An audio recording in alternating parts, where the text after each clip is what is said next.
Le mardi 6 juin 1944, à 6h30 du matin, une véritable armada de plus de 4000 bateaux arrive à proximité des côtes normandes. Ils sont escortés par 702 navires de guerre, dont le croiseur français, le Georges Legge.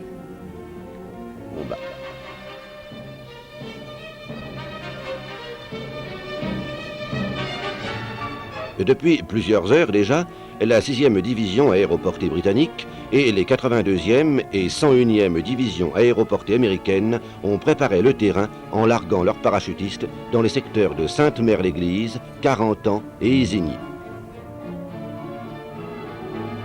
Dans le même temps, 2000 avions alliés ont arrosé de bombes le dispositif de défense allemand.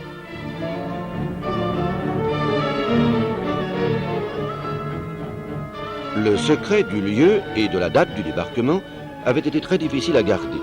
Il y a eu des fuites pendant les 2 années où les Alliés préparaient l'attaque, mais les Allemands ont douté de leurs agents de renseignement. Le haut commandement nazi était convaincu que le débarquement aurait lieu dans le nord de la France. Von Rundstedt ne dispose que de la 7e armée. Pourtant, il va opposer une résistance désespérée en attendant que la 15e armée, cantonnée dans le Pas-de-Calais, vienne lui prêter main forte.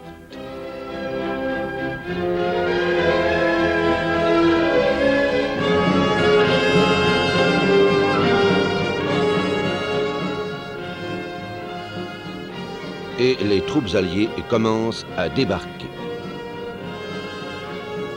Moins de la moitié de la première vague d'assaut atteindra le rivage. Mais malgré la canonnade, les champs de mines, les bunkers et les barbelés, les Alliés avancent. Aucun avion allemand ne parvient à percer l'écran de protection des chasseurs et des navires de guerre. La guerre sera gagnée ou perdue sur les plages, avait dit Rommel, qui avait entrepris de renforcer le mur de l'Atlantique. Selon lui, les Alliés auraient dû être rejetés immédiatement à la mer. Mais il est trop tard. Les 5 divisions d'assaut et les 3 divisions aéroportées lâchées derrière les lignes allemandes vont recevoir jour après jour de nouveaux renforts.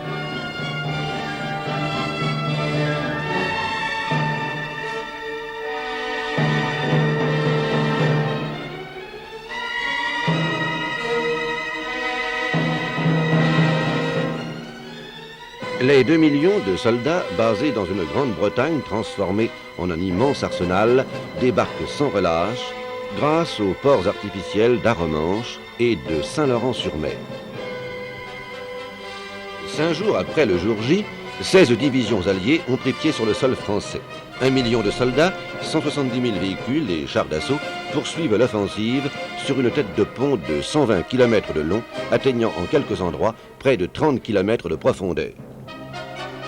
Dans ce débarquement, la France est représentée par la 2e division blindée du général Leclerc.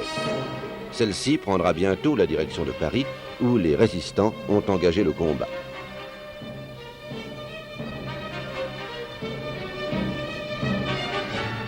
Le général de Gaulle, le chef de la France libre, qui n'avait jamais douté de la victoire, revenait enfin sur ce sol de France. Après 4 longues années d'occupation, la France et l'Europe entière allaient enfin revivre. Et ce, grâce à une entreprise gigantesque, audacieusement conçue, magistralement exécutée, qui avait commencé le 6 juin à l'aube.